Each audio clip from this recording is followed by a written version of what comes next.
আজকে তো ঘুম থেকে উঠে দেখি প্রায় 11:45 বাজে, মানে এত দেরি আমি ঘুমিয়েছি। কালকে রাতে বাসন পড়েছিল, সেগুলো ধোয়া হয়নি, তো সেগুলোই ধুয়ে গ্যাসটা পরিষ্কার করে নিলাম। কারণ যেহেতু আজকে শনিবার নিরামিষ, আর আমরা সপ্তাহে দুদিন নিরামিষ খাই, এক বৃহস্পতিবার আর এক শনিবার। আজকে চা আর ব্রেড দিয়ে ব্রেকফাস্ট করলাম। আর আজ ও বাড়িতে আছে বলে ওই স্নান করে ঠাকুর পুজো দিয়ে দিল।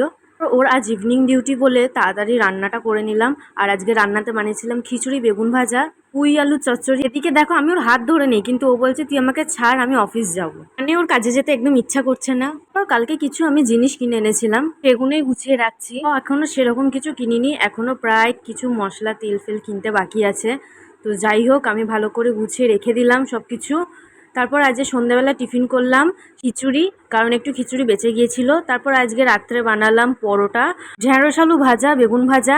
ব্যাস, আজকের দিনটা এইভাবেই কাটালাম। ভিডিওটা ভালো লেগে থাকলে লাইক অ্যান্ড সাবস্ক্রাইব করে দিও। আবার দেখা হচ্ছে